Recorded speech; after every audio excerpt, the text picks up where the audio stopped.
Јас сум Билјана Волчевска, вечерва ќе бидам модератор на оваа дискусија. Инаку сум проектен менаџер на форум Цивилен мировен сервис, кој што воедно се организатори и коорганизатори заедно со ХМУС. Вечерва има Василка, представник од ХМУС на оваа дебата и дискусија и настан воедно, кој што впрочем е и дел од еден поопширен проект за кој што ќе поговориме малку покасно. Пред да започнам, би сакала да се заблагодарам до Хрватската телевизија и Хула Хоп продукцијата, кој што ни овозможија да го прикажеме филмов вечерва. И за време на дискусијата во позадина ќе имаме презентација или ќе одат фотографии. Тоа е комбинација прво од една колекција на антропологот Мартин Джон Халперн. Благодарение на професорот Лјупчо Ристевски ја добивме оваа колекција, која е надополнета со дополнителни фотографии од архивата на ХМУС. Значи направивме една комбинација на постари фотографии. Чисто тие што се во боја се всушност од антропологот, од американскиот антрополог, а црно-белите се од архивата. Сега да ги представам вечерашните гости. Ја имаме до мене веднаш професор доктор Ана Ивановска-Десковска, која што доаѓа од архитектонски факултет. Јас лично исто ве познавам и во вашата инволвираност во МОМА и како еден од, поправете ме ако грешам, консултантите кои што работеа на тамошната изложба, но верувам дека имате многу повеќе ангажмани кои што се исто поврзани директно со темата, вклучувајќи го и вашиот магистарски и докторски труд, ако не се лажам. Потоа е Василка Димитровска, директорка на ХМУС, Центар за научно истражување и промоција на културата.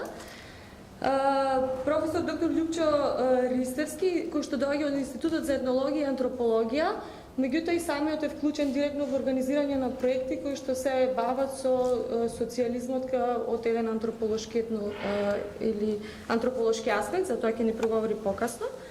Потоа Наум Трајановски, кандидат за докторски студии на Школата за општествени истражувања при Полската академија на науките.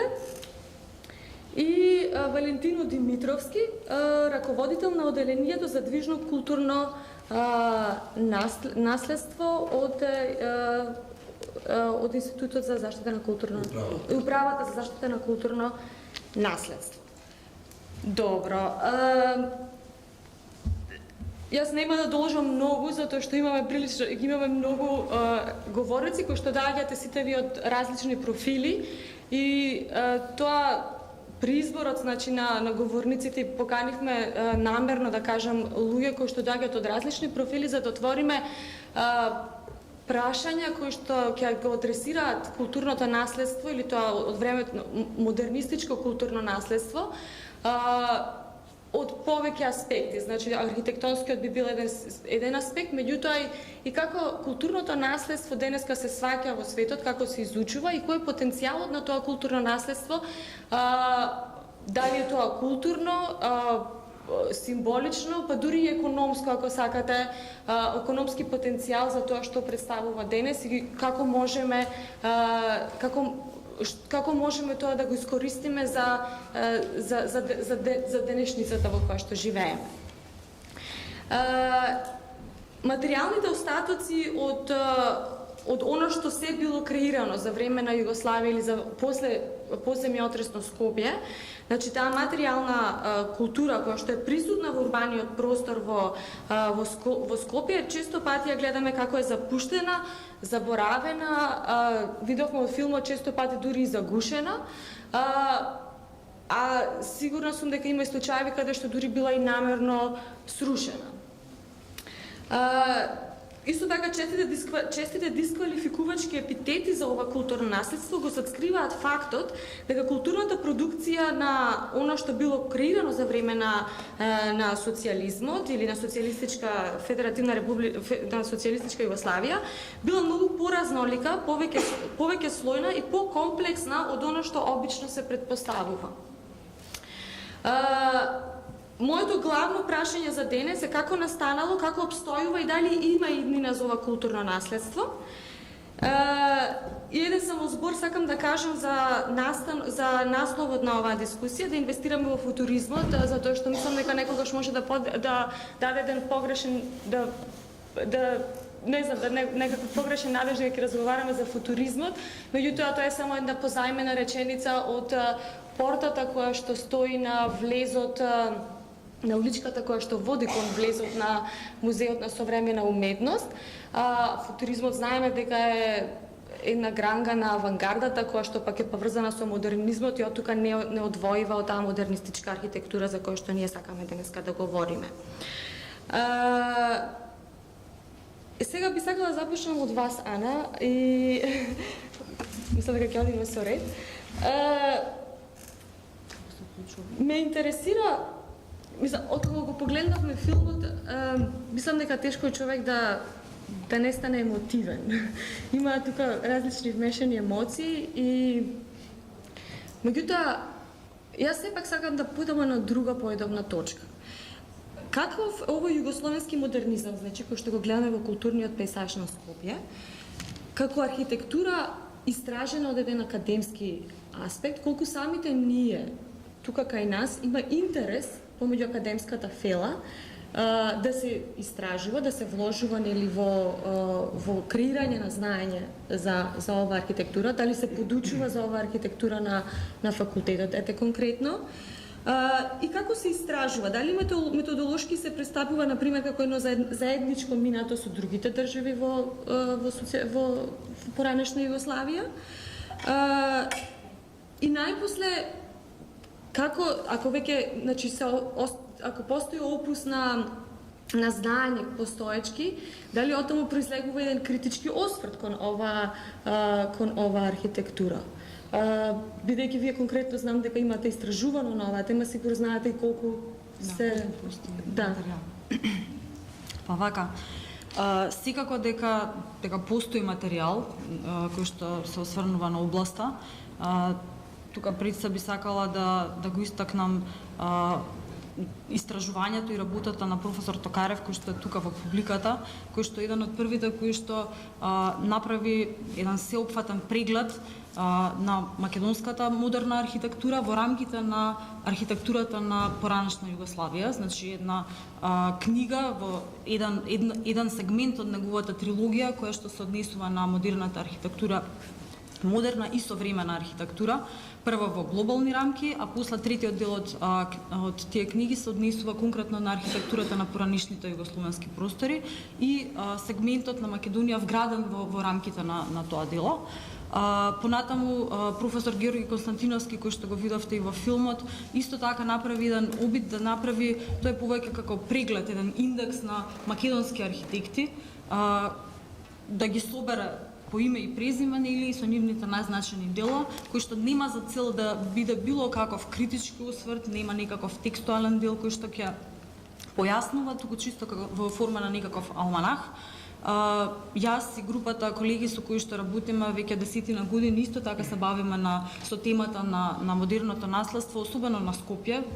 Се уште го откриваме, го истражуваме, го анализираме и секако дека тоа треба да се прошири на пошироката територија на Македонија. Меѓутоа, наспроти се, можам да кажам дека многу помалку истражано, многу помалку публикувано, многу помалку документирано, собран архивски материјал, отколку што е тоа случајот во другите поранешни републики на Југославија.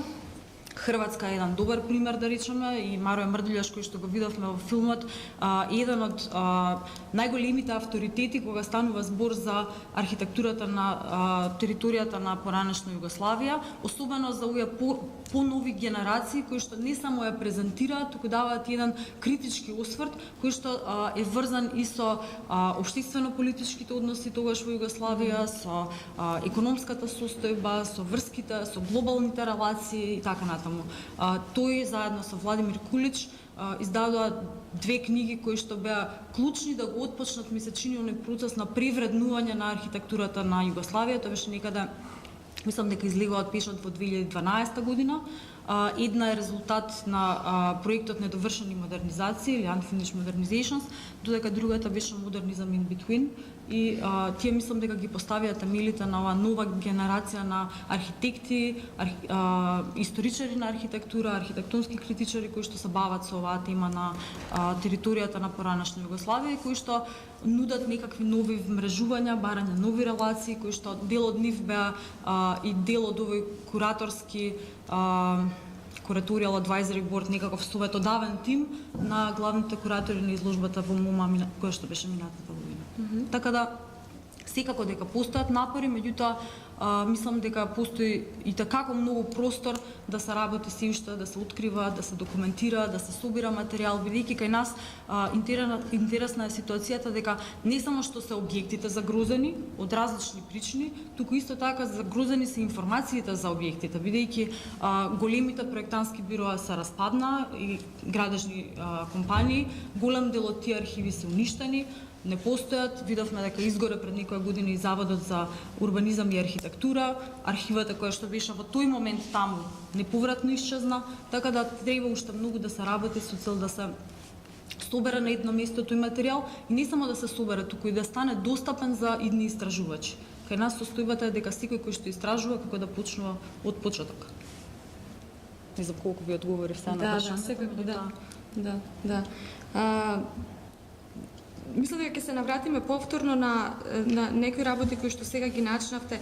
Меѓутоа, сакам да Василка вас да ве прашам, вие имате една друга перспектива, значи од перспективата од тие кои што се ја конзумираат, да речам, го конзумираат културното наследство, оние кои што се туристи, значи и сте во секојдневен контакт со публиката, да речем.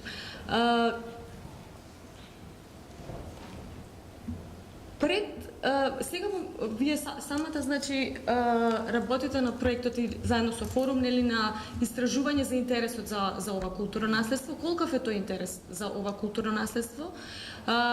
Ако зошто луѓето би биле заинтересирани за ова културно наследство и како би сакале, за што конкретно постои интерес за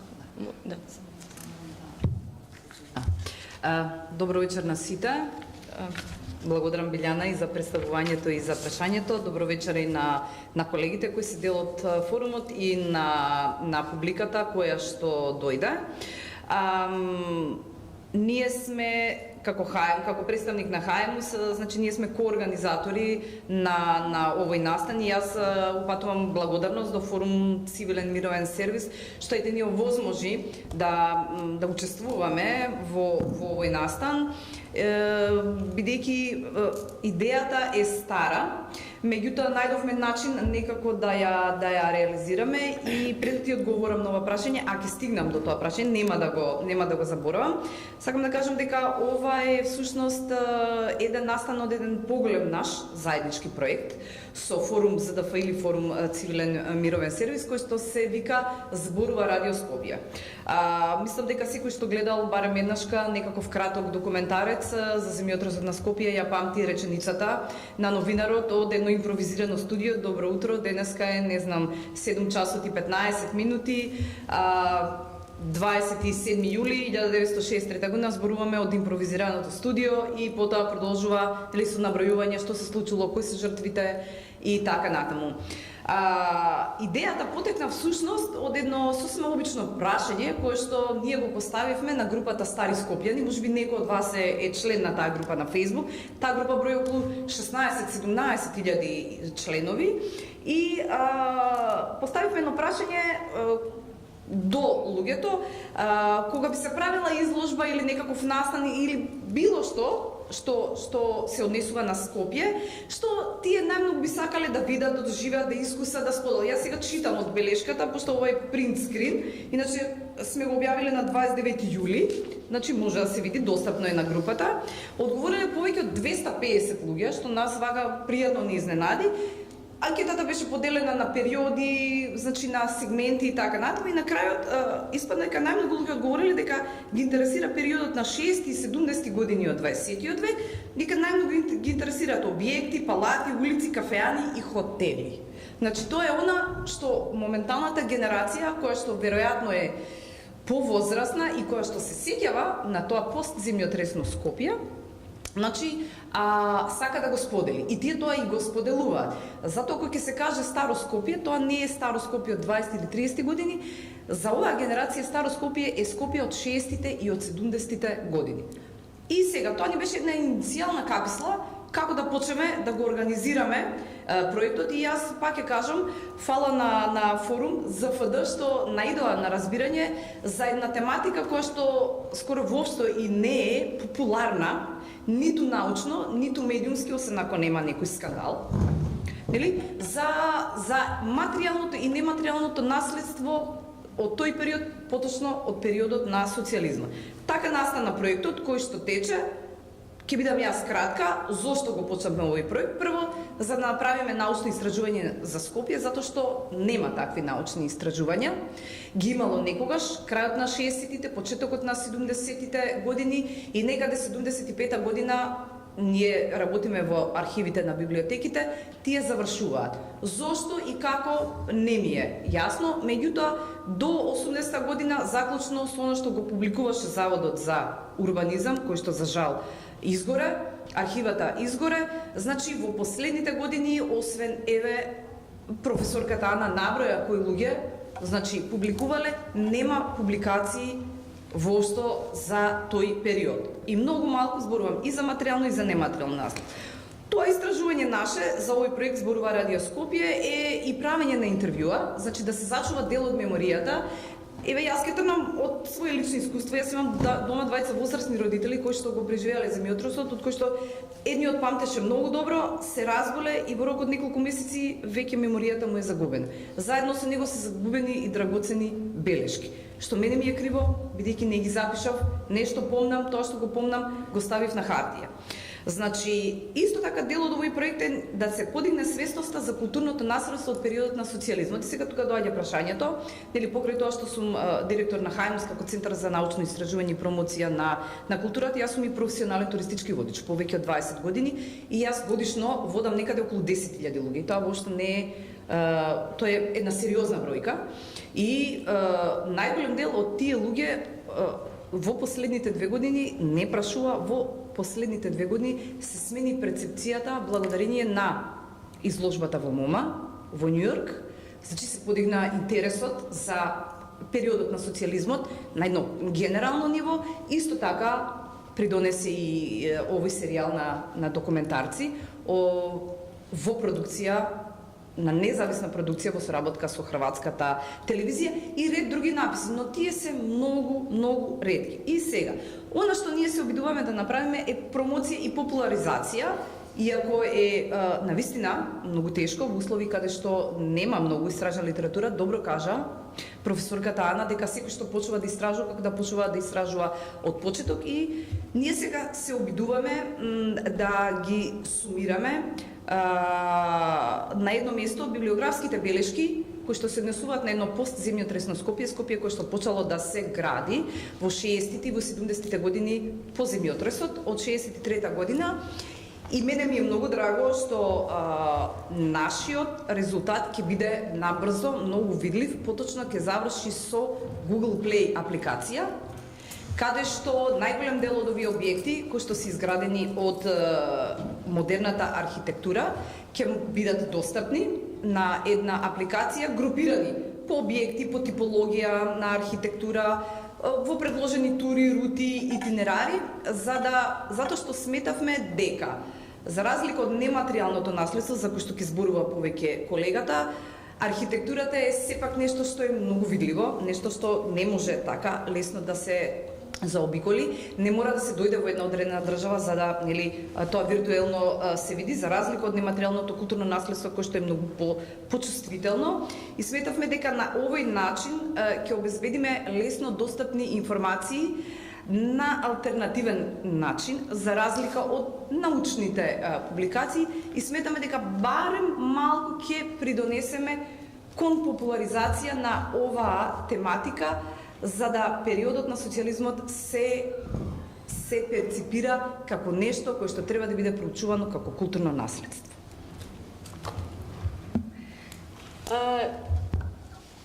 Ти благодарам.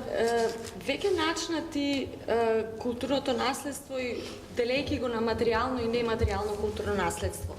Во последните 2 децении, посебно во студиите кои што конкретно се занимаваат или уште наречени critical heritage studies, односно студии кои што го критизираат тој дискурс на културно наследство како што е воспоставен во праксите, посебно на УНЕСКО кој е на првична иницијатива за заштита на културно наследство.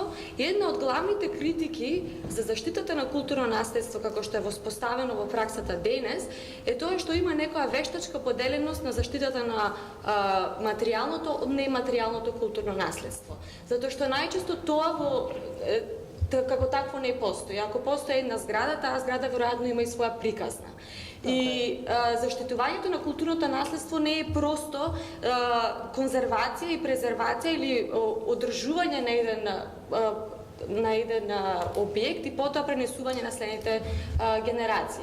Тука станува збор прашањето како ќе го користиме тој објект, како ќе му се даде значење на тој начин што ќе се одржува и значењето на тој објект и контекстот во кој што тој објект бил изграден, постоел и бил употребуван во најмала рака.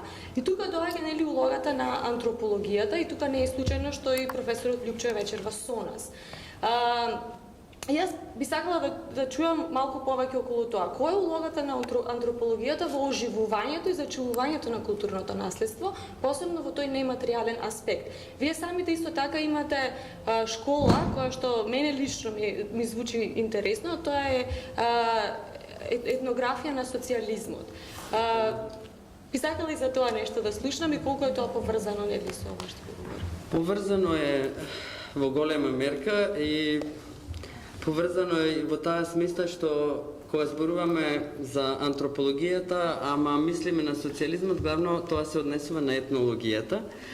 А за тоа како бил нејзиниот статус во тој период најсликовито говори еден исказ на некој од тогашните политичари кои што кога му спомнале дека етнолозите би можеле нешто да придонесат во изградбата на социјалистичкото општество, рекол, само што излеговме од Опинци или вие сега сакате пак да не вратите таму. Ова изјава или исказ на некој начин се надоврзува на идејата која што во основа во вид на интерпретација на социјалистичкото минато наше во основа се поврзува со модерноста, односно со навлегувањето на модерноста во овие простори, од една страна, а етнологијата најверојатно како насочена кон проучување повеќе на традиционалното општество, традиционалните вредности, на некој начин им звучала страшно во тој период. И така, уште од самиот почеток настанува една поприлична колизија, така што етнологијата имала релативно периферна улога во речиси целиот тој период. Како и да е, ние сме веќе во период повеќе од 30 на години после социјализмот, после распаѓањето на државата, на целиот тој општествен систем и речиси целата идеологија, но се уште живееме со тоа, да речам, со тие вредности. Не за џабе во целата таа литература и 30 години потоа, кога се реферира на нашите општества, на овој регион и така натаму, се зборува за постсоцијалистички општества, држави и така натаму. Што значи ние живееме со тие вредности се уште и покрај тоа што сакавме низ различни јавни дискурси, културни политики, социјализмот на различни начини да го интерпретираме. Она што е важно, ние мора да се соочиме со социјализмот. Значи, во научните истражувања, во јавните дебати, во сите сфери, најмногу од се и во образованието, зашто во учебниците по историја, општество, социологија и така натаму, имаме се уште големи празнини во начините на кои што се интерпретира целиот овој период. Тоа соочување со социјализмот, како што рековме, ниту ќе почне сега со нас, ниту некаде скоро ќе заврши. Туку тоа очигледно се движи во целиот овој период 30 на години и резултатите од сите овие соочувања ние ги гледавме, еве дури и на овој филм кој што кажува многу, така што ние вечерва може и помалку дури да говориме. Кажува за различните обиди да се интерпретира социјализмот или целото тоа социјалистичко, целото тоа културно наследство што произлегува во времето на социјализмот. Како и да е, мислам дека е конечно време, иако веќе доцнеме за разлика од соседните земји, да започнеме со едно посистематско следење, истражување, толкување, следење на различните интерпретации. Ние сме сведоци дека последниве 5-16 години или во последните 30 години имаме целосно редефинирање или обиди за редефинирање на одредени интерпретации што потекнуваа од времето на социјализмот. Во тоа голем дел од тие интерпретации се видливи денес во низ призмата на, да речеме, Скопје 2014, но огромен сегмент од тие интерпретации се дел од семејните приказни, индивидуалните истории на луѓето, животните приказни, така натаму, што за нас се исто така многу интересни. И од тука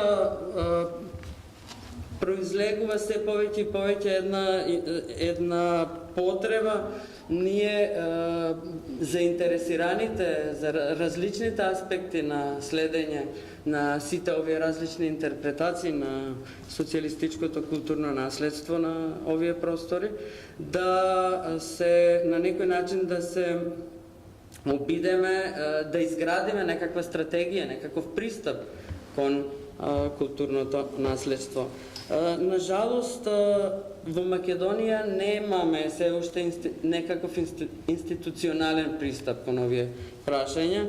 Ако држави во соседството или на поранешен СССР имаат институции кои што веќе го третираат како културно наследство тоа што е оставено од времето на социјализмот, ние немаме ни еден музеј, да речеме, во кој што тоа се обработува, третира на таков начин. Архивите во кои што се собираат етнографии, да речеме, на социјализмот, се исто така минимални или речиси ги нема. Како што реков, во образованието, во учебниците кои што би требало да третираат одредени тематики од овој период, исто така отсуствува или постојат огромни дискрепанци во третирањето. Тоа беше и побудата пред 5 години да се обидеме да направиме една школа во која што пролетна школа ја нарековме, се совпаѓа нормално смислено со периодот на 1 и 2 мај, кога ја организираме таа пролетна школа етнографија на социјализмот, на која што сакаме и се обидуваме низ вообичаено 4 генерални курса со малку теренски, можност за теренска работа на заинтересираните, главно се студенти кои доаѓаат од странство, да започнат малку по-детално запознавање и евентуална практично истражувачка работа на самиот терен. Го избравме местото Крива Паланка бидејќи се чини дека е еден од многуте специфични случаи на мали градови во кои што времето на социјализмот се идентификува со од една страна растење на малиот град, од друга страна уништување на селото, создавање на разни индустријски капацитети, главно се идентификува со идејата за развојот на модернизмот, индустриализацијата и така натаму, што значи дава можности на некој начин студентите и они кои што доаѓаат на школата по инситу, да речем, да се запознаваат со специфичностите на овој систем. Се разбира, таа школа не е поддржана досега од ниедна институција во финансиска смисла. Главно се обидуваме, пак јас мислам дека и не е лошо, бидејќи тоа ни ја дава и слободата на организирање на таа школа, така партизански повеќе да се организираме, да каниме колеги кои што доаѓаат вообичаено без да им треба некаков, да им даваме некаков надомест и така натаму. Но мислам дека би можело тоа да стане дел од еден по-систематски пристап, да прерасне можеби во еден центар за истражување на културното наследство на социјализмот, или ние малку за оваа година додадовме уште еден наслов на школата: социјализмот како културно наследство, култура, општество, сеќавања. И еве упатувам јавен повик до сите заинтересирани во смисла на луѓе кои што би сакале да помогнат во конципирање, преструктурирање и така натаму на целата оваа школа, да се вклучат. Еве тоа нека биде за почеток. Точно ова интердисциплинарност е она што мене најмногу ме привлекува кога зборуваме за културното наследство, и блиску до тоа што вие го кажавте, истражувањето барем има сигурно поклопување со тоа што вие наум го работите. Вие го истражувате по земјотресно Скопје од една, да речем, друга методолошка и теоретска рамка, впрочем од перспективата на мемориски студии, каде верувам расправате и за колективните како и за индивидуалните мемории, и за разлика од другите постари културни наследства, постсемиотресно Скопје е поскорешно минато со жива меморија. Што значи тоа? Што значи да се истражува една колективна меморија која што се уште живе, значи која што имаме се уште она што се вика, верувам, знаеш, од Асмано на комуникацијска меморија, кој што луѓе кои што се уште живееле во тоа време. Кои се твоите која е важноста на ова колективно сеќавање во разбирање на ова културно наследство? Благодарам, Билјана, благодарам на организаторите.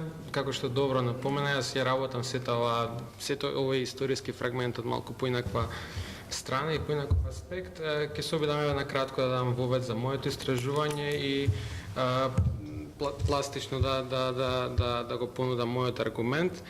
Значи, мојата теза главно се однесува на транснационалните мрежи на експертска помош за време на студената војна, со особен осврт на општествените науки од една страна, а од друга страна мнемоничките и културни креации на солидарноста, нормално со еден посебен осврт или студија на случај на Скопје и постземјотрес на Скопје, односно земјотресот во Скопје во 1963 година и постземјотресната обнова. Така што јас од една страна гледам нормално, мислам, работам со експерти во Македонија и Полска, меѓутоа се обидувам да мапирам и политички, и медиумски дискурс, како и некои зерубевијански комеморативни нарации, така што го пратам целиот тој период, како што и ти напомена, во неговата диахронија.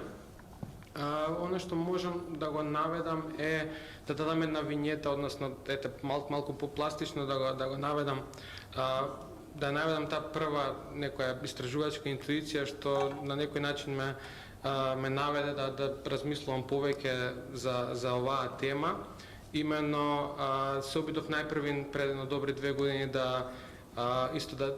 чисто да ми беа интересни тие вернакуларни мемории во Скопје на ниво на локално ниво, така што немав некоја директна интенција према земјотресот, меѓутоа она што секогаш кога ќе се спомнеше земјотресот во тие некои интервјуа, она што ми беше мене интересно, очекувајќи некој онак флешбалк мемории или травматски сеќавања, напротив добивав некои директни референци со некој културен наратив, со некој мит условно што се имаше случајно, што си создал на некој начин по земјотресот, така што тоа ме наведе да мислам дека има простор за истражување во оваа насока. И одговорот го, ето, најпластично што може одговорот го најдов во некои од овие основни дебати на студиите на колективна меморија, како што ти спомна Асман и клучниот текст од 2008 година, каде што сопругот Асман ги дели мемориите на комуникативно, на што Василка го начна, имено мемории кои што се присутни во рамки на 2 генерации до 3 максимум, мемории што многу тешко биваат кренати на некој повисоко официјално ниво, од една страна, од друга страна културната меморија која што е многу повеќе официализирана, бива исто така зачувана во институции, има сосема поинаква динамика на функционирање, што на некој начин е прилично стар структуралистички аргумент за синхронија и диахронија и сето оно што Сосир се обидуваше да го покаже како функција во јазикот, на некој начин се пренесува на некое малку поинакво ниво. Оно што мене ме интересира и што може, мислам дека има неверојатен простор во Скопје и на оваа студија на случај да се размислува за динамиката на културната меморија од една страна како платформа и индивидуалните мемории, а дури може и од мислам таа една меѓуфаза од фамилиарни мемории, семејни мемории што се јавија по истражувањето на Асман, имено исто во германската традиција на студии на културна меморија, токму тие семејни мемории, каде што исто мислам дека се има доста простор за анализа за како тоа земјотресот која е динамиката на сеќавањето за земјотресот во рамки на едно семејство. Така што мислам дека овие 3 пункта се прилично важни за истражување и веројатно за динамиката помеѓу овие 3 нешта може подоцна да. Да, точно таа спротиставеност до некаде од тоа што се случува со колективната или индивидуалната меморија од една страна, каде што е толку присутно и силно, значи тоа сеќавање за тоа скорешно минуто што е сосема природно, и од друга страна таа дури да кажам засраменост во јавниот дискурс да се зборува за едно толку скорешно минуто, дури критички на било каков начин, едноставно тоа отсуство да се зборува за минато кој што толку директно, значи го гледаме во секојдневниот живот, во јавниот простор, во учебниците, во начинот на значи во сите пори на општеството се уште е присутно на толку ниво, меѓутоа има некаква отсуство, значи има тоа е толку очигледно и а од друга страна, значи тоа што ти зборуваш, значи таа колективна индивидуална меморија, наспроти пак од трета таа културна меморија што е во музеите, што е во во театрите, во сите културни институции. Тоа ми е многу интересно како функционира во секојдневниот живот. Валентино, вие доаѓате директно нели од таму каде што се прават легислативите, се прави културната политика, се креираат тие културни политики во однос на културното наследство. Конкретно прашање да започнеме со тоа колку има објекти или монументи од овој период во Скопје што се заштитени како културно наследство, дали има воопшто, дали има дата на податоци, дали се знае во каква состојба се некои од тие објекти и монументи, значи споменици кои што се или барем се потенцијално може да се третираат како културно наследство. Дали има поддршка, иницијатива во вашата институција или пак од град Скопје или пак на некој државно ниво интерес за заштита на културното наследство од времето на социјализмот? Нема. Значи, одговорот е многу јасен и концизен. Нема. Доаѓам од институција која е еден од главните одговорни субјекти за она што му се случи на Скопје во изминатите 10-15 години, на жал. И јас практично, не знам зошто се пријавив како со моето звање од установата и од каде доаѓам, еве сега го коригирам тоа, јас сум историчар на уметноста. Не се гордеам што работев во времето кога, и се уште работам, но во времето кога се случуваа сите овие идиотизми со Скопје и губењата на неговиот историски лик. Постар и понов. Но би сакал да укажам пред да одговорам колку објекти се, заштитени, само два се инаку, ќе зборуваме и за тоа. Во поканата и во образложението што го пративте, имаше една синтагма за социјалистичка архитектура, урбанизам, значи една синтагма која што најблагоречено не одговара на вистината, не постои социјалистичка архитектура и урбанизам, не кај нас насекаде во светот, како што не постои впрочем ни капиталистичка. Во историјата на уметноста, историјата на архитектурата се барата со други стилски и други структурни формации. Во Македонија нема социјалистичка архитектура, има архитектура создавана во времето на социјализмот, тоест на општественото редување што било по тој назив. И колку и тоа одговарало на тој назив, тоа е друго прашање од многу поширок диапазон и аспекти. Во Македонија, како и насекаде на просторот на Балканот, практично од периодот меѓу двете светски војни постапно на голема врата навлегува модернизмот во архитектурата. За среќа на Македонија, многу архитекти од поранешните југословенски простори меѓу двете светски војни, немајќи таму ангажмани, доаѓаат и прават одредени објекти, главно стамбени, приватни објекти, кои што ги имаме се уште за среќа сочувани и во Скопје, во Битола и во други градови. Имаше повеќе од Русија. И од Русија. Но има и од југословенските простори. И тоа се многу интересни, за жал тие се девастираат полека, но и многу интересни примери на рана модерна во архитектурата. По Втората светска војна, модерната практично навлегува на голема врата. Не постои друг тип на архитектура. Ова го говорам бидејќи пред некој ден имаше трибина на телевизија меѓу двата градоначалници, каде што поранешниот градоначалник Коце Трајановски дефинира дека пред 63 година немало модерна архитектура, имало класична или не знам каква, и потоа кога после земјотресот всушност комунистите или можеби комуњарите го искористија моментот и ја наметна таа синтагма модернистичка. Напротив, погрешно, со ништо не образложено, идиотско третирање кое што е прилично расширено, особено меѓу помладите. Во Македонија, по Втората светска војна и во Скопје, со првите планови на Кубеш и неговата групација. После тоа од 65 година, модерната е практично единствениот образец, единствениот културолошки, цивилизацијски диктат на овие простори. Социјалистичката синтагма во уметноста, во културата, во архитектурата во Југославија за среќа е присутна само од неколку години. Од 50-тите години практично сите модернистички пракси, доцна модернистички пракси не се на сцена во ликовната, во било која сфера од уметноста и од општеството. Југославија се отвора тогаш постепено, но потоа и на голема врата и кружат различни идеи за практично она што се случи со Скопје по земјотресот. Не се случи како некој не знам каков исклучителен настап. Со земјотресот всушност само се интензивираше, се забрза процесот на модернизацијата во една емансипаторска, прогресистичка и футуристичка насока. Во Скопје и во Македонија постојат и се уште, за жал некои од нив се девастирани, примери на извонредна архитектура модернистичка од 50-тите години, од почетокот на 60-тите години. Зградата на Ева на ЕСМ, класичен пример на модернистичката интернационална уметност во светот во тие години, во 50-тите.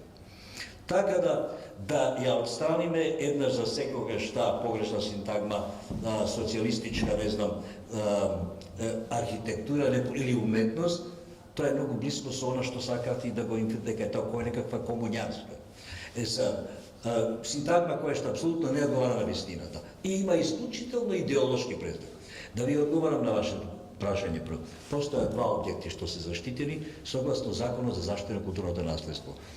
Градската болница 8 септември или се вика, не сум сигурен, од Драго Ибнер, подигната во 30-тите години. Светина Мохридски, не е битно, ние ја знаеме како градска болница. И од познатиот хрватски автор Драго Ибнер, Изводен пример на модерна архитектура, на рана модерна за балканските простори во Скопје и во Македонија, воопшто на просторот на цела Југославија, и објектот на хотелот Палас од Едо Беф, словенечки архитект, подигна 6 година. Стара Тие- железничка станица? Молам? Sa stara железничка станица? Сакам да кажам,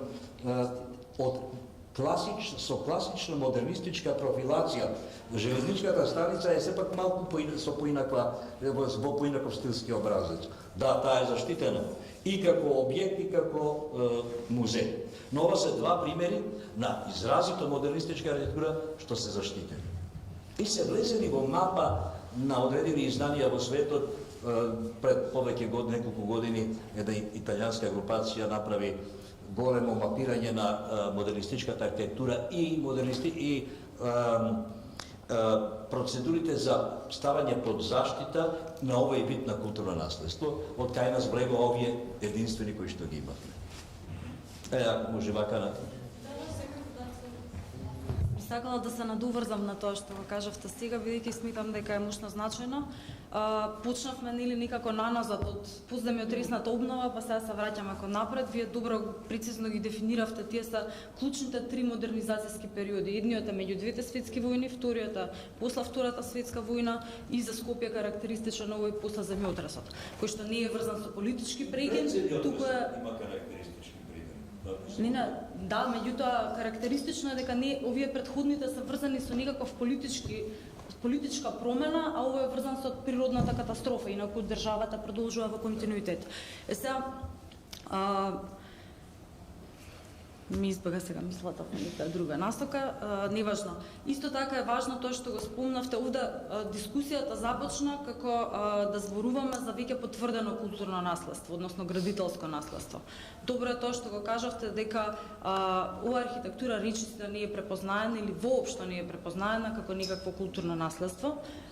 Доскоро меѓу институциите секако, меѓутоа исто така доскоро постоеше дилема, па би рекла и меѓу архитектонската професија, што е тоа што е вредно, а што е тоа што не е вредно. Дали е вредно, колку е вредно, така да се наоѓаме на самиот почеток, на самиот праг на некаков разговор и дискусија и вреднување и валоризација на она што представува наследство. Сметам дека е особено значајно ова архитектонско наследство за Скопје и тоа е по мене можеби е сега прехрабро да се каже, меѓутоа го дефинира неговиот архитектонски идентитет и заради обемот и заради вредноста на одредени архитектонски споменици. Тоа е можеби клучното архитектонско наследство на градот Скопје и сметам дека тоа е еден апел кој што пред се до институциите, оти може ние да разговараме и може да правиме некакви индивидуални иницијативи и може да правиме индивидуални истражувања и може да правиме изложби како што и сме правеле.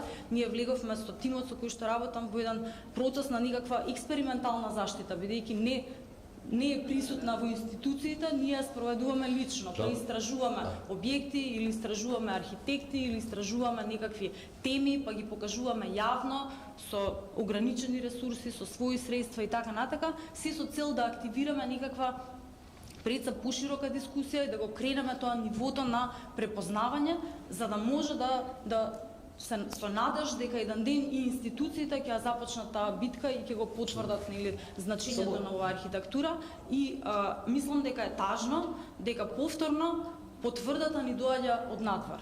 Дека повторно и тоа што рековте расте интересот, тоа не е случајно. Интересот генерално расте за повојната архитектура во светски рамки, некаде е таа веќе потврдена. Сега во поново време расте за 60-тите и 70-тите години, повторно се препознава, се поставуваат прашања во однос на тој така наречен брутализам, па се и се што влегува во брутализам. И така да во рамките на тој бран доаѓа и до некаков зголемен интерес за архитектурата на Скопје, кој што е особено карактеристична и ја има во многу голем процент овде, токму заради тоа што настанала катастрофа, па морало одеднаш многу да се гради. И исто така, значи, тоа беше во однос на интересот, дека расте интересот и сметам дека треба да го фатиме тој бран на интерес и да ја впишеме својата архитектура во, па да речем, и светските некакви карти и учебници и вреднувања и превреднувања на архитектурата. Дотолку повеќе ова што го зборувате, затоа што има доволно историска дистанца. За сепак некои работи да легнат и вредносно аксиолошки и содржински да веќе доволно зборуваат и сами за себе, без целокупниот идеолошки бараж кој што од времето во кој што биле создавани, така да нивната евалуација, нивната интерпретација сега е ослободена од близината на времето во кое што била создавана. Доволно има, значи, времена дистанца, доволно има, има само една работа што резултатува за жала, тоа е интересот и недоволниот капацитет на надлежните установи за да се почне тој процес. Бидејќи процесот на заштита на ова култура, ја можам го прихваќам именувањето како културно наследство, бидејќи има доволно истан, би бил прилично сложен и скап, бидејќи треба да знаете дека заштитата не е само ставање во списокот на регистарот на споменици на културно наследство, подразбира и заштитен режим кој што потоа отвара одредени финансиски, стручни и секакви други импликации. Но за вредностите на доволно зборува што за сите овие објекти, ансамбли и урбанистички решенија по Скопје учествувале видни стручни лица од кај нас, од тогашната Југославија и од светот. Нешто што нема да се повтори после тоа. Нешто потоа што ќе заглиби во провинцијализмот на она што можеби Скопје вака само наекстатично го открива Скопје 2014, мислам. Тоа е единствениот период во пуновата историја на Скопје кога Скопје уди паралелно со светските процеси. Во чекор со она што се случува во светскиот урбанизам и архитектура. И таа истовременост не е само во архитектурата. 50-тите и 60-тите години се исто така неверојатно движењата во ликовната и во некои други уметности, каде што се случуваат појави кои што заостануваат неколку години само од она што се случува во некои центри во Европа и во светот. Никогаш повеќе Македонија нема таа изохронија да ја постигне, за жал. Може ли јас Апсолутно се сложувам со колегите. Јас би сакала само да давам една малку поинаква перспектива, бидејќи верувам дека прво имаме различен тип на публика која што вечерва не слуша, второ дебатата ја снимаме и ќе извлечеме многу поуки, таа може да отиде онлайн и не гледам зошто не би отишла.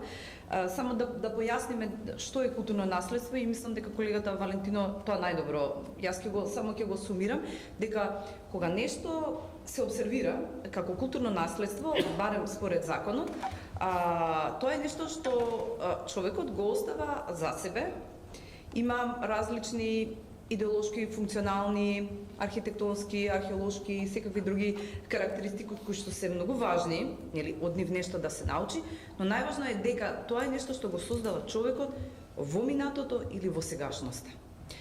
Од оваа перспектива, бидејќи јас сум инаку археолог, можам да ви кажам дека културно наследство се алатките од Олдувај, кои што се стари 2,1 милиони години пред наша ера, меѓутоа културно наследство се и оние првите цигли на Ериксон, видете сигурно некој од вас имал или вашите родители може би имале на мобилни телефони. Значи, што е културно наследство? Има некакви дефиниции светски дека културно наследство треба да биде постаро, не знам, од 50 или од 100 години и така натаму.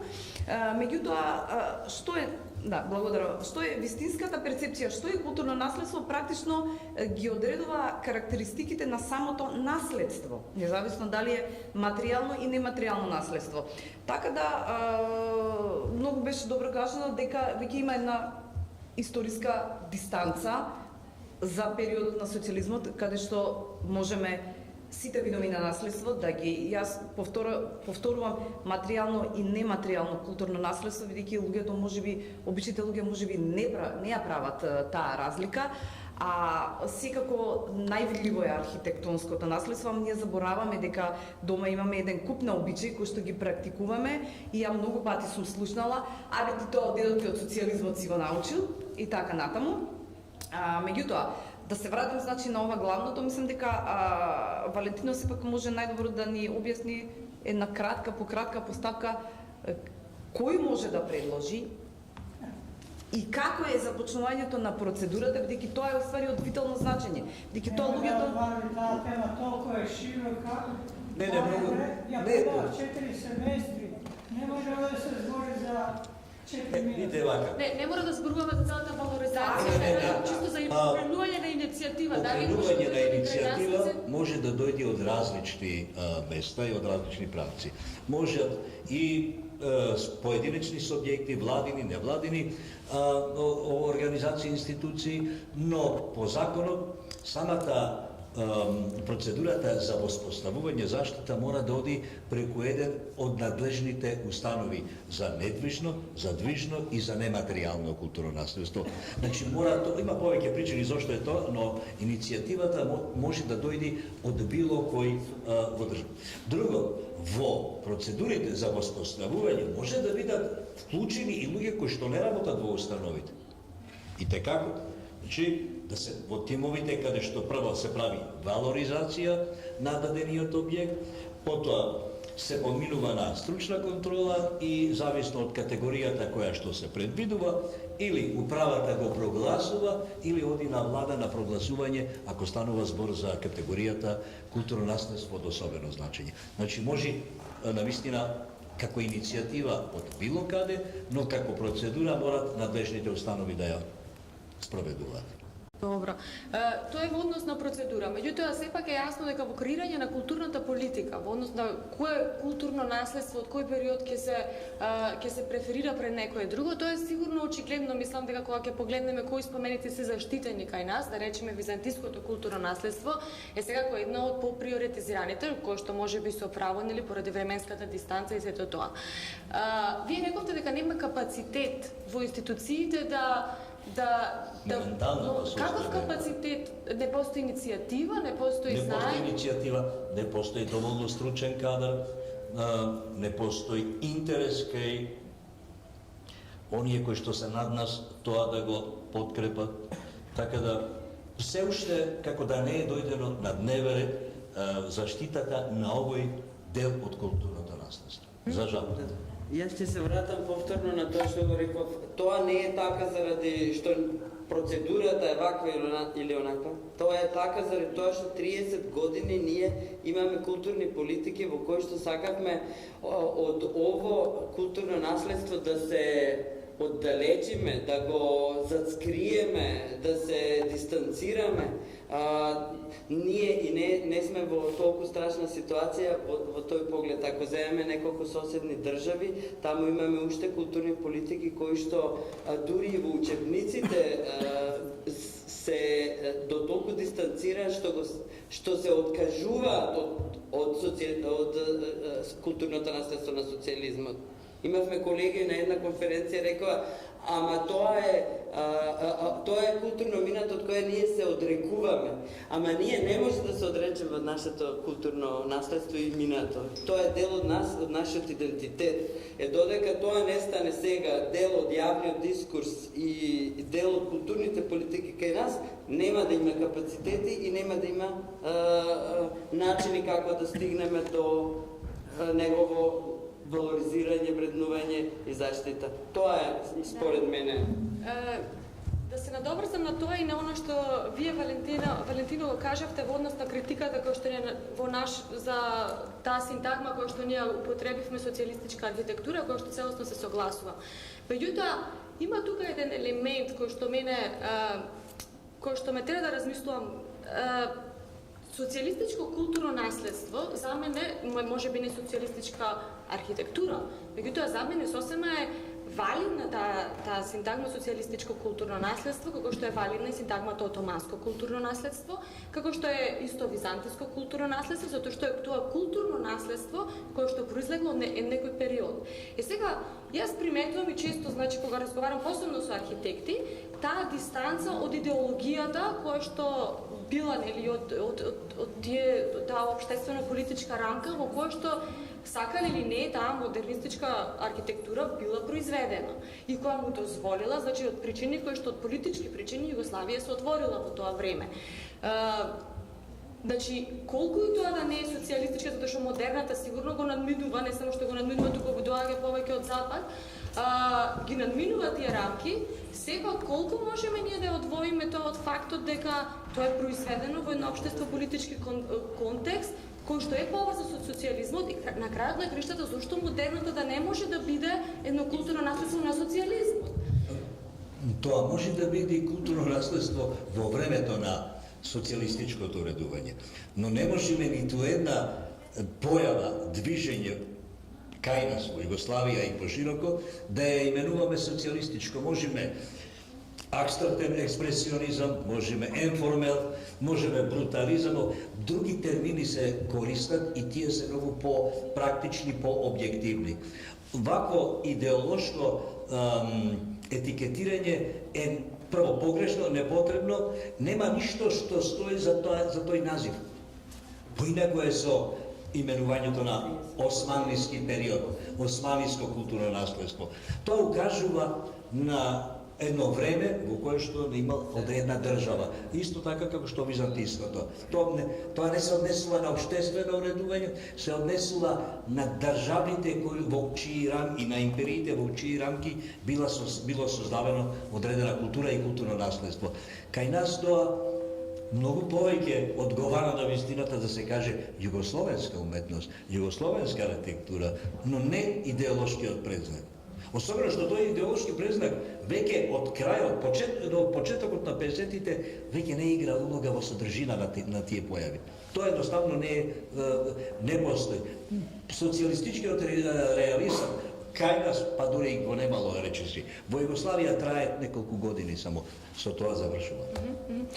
Само кратко се гледам како тие што се занимаваат повеќе со етнологија, мемориски студии. Од друга страна, пак во етнологијата и па дури во мемориските студии постојат едни истражувања во однос на ако не постои социјалистичко културно наследство или културното наследство на Југославија, да го користиме, се согласувам се така дека што многу конкретно веќе почнуваат да ги истражуваат обредите, да речем, на тоа време, прославата на 1 мај. Значи, животот и секојдневието, колку пак има интерес за тоа културно наследство кое што е нематеријално, тоа е, значи, комеморација на историски настани, комеморативни места, значи, сето тоа кое што е поврзано околу оно што се вика перформинг или изведување, значи, на тоа културно наследство во јавниот простор. Тоа веќе заслужува тако. Значи, тако именување. Тоа веќе може да се. Да, и мислам дека треба да преминеме со прашања. Не е тоа само перформинг, тоа не е само презентација, тоа е живење. Значи, ние зборуваме за карактеристики на секојдневието, за карактеристики на стил на живење и сега ние можеме да полемизираме, но сега нема да го правиме тоа, но јас мислам дека не можеме до крај да се абстрахираме од социјалистичкото. И нема потреба да се абстрахираме. Не, тоа не значи. Тоа е дел од Тоа не значи тоа. Дајте ни да кажем нешто. Само уште нешто кратко. Јас исто така се согласувам дека не може да се дефинира како социјалистичка архитектура и социјалистичка уметност. И една од главните причини е точно тој прекин кој што се случува во 1948 година со Сталин и со Источниот блок, кога Југославија излегува од рамки на тој блок и ја користи архитектурата и уметноста како начин да ја покаже, точно да ја покаже таа дистанца во однос на другите земји, другите социјалистички држави.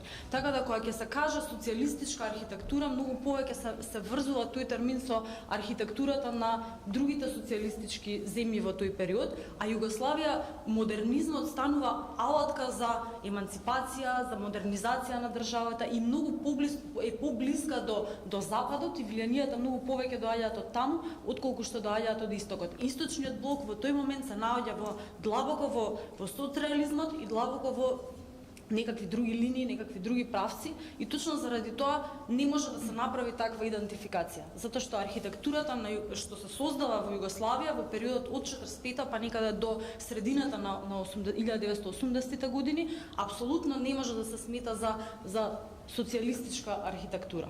Туку представува еден сосема поинаков отклон од сето ова. Но антрополошките студии може да ја користат таа синтагма. Затоа што има содржина на социјалистичко живење и символика и перформинг, каде што тоа може да се именува така. Само Може малку кратко и потоа да ја дадеме простор на публика. Може би неблагодарна, ќе се обидам да сумирам. Се согласувам дефинитивно со сите поенти. Она што интересно е што две работи, накратко ќе се обидам да кажам. Една од клучните поенти веројатно и на филмот, она што најмногу ме остави впечаток е тој веројатно Лјупчо малку го засегне, немањето на некој општествен консензус создава некои простори, чепови кои е многу лесно да се пополнат со некаква идеолошка матрица. А од друга страна, мислам, нормативно не е во ред да се зборува за социјализам или за југословенско минуто, бидејќи самиот тој период од неколку децении е неверојатно комплексен и само ќе дадам еден мал пример во однос на меморијата за културната меморија за земјотресот. Доволно е да се погледне како на пример во доцните 80-ти се развива таа културна меморија во однос на земјотресот. Доволно да ги погледнете медиумските текстови од тој период, воопшто ја напуштаат комплетно. Доцни 80-ти говориме за, значи веќе го нема ни свичот, го нема ни, значи се напушта во рамки на условно кажано југословенското минато. А од друга страна 60-тите се многу имаат сосема друга динамика, како што беше кажано на политичко ниво, на секакво друго. Така што веројатно тоа се вака интересни поенти што може да се. Дали има прашања од публиката или коментари?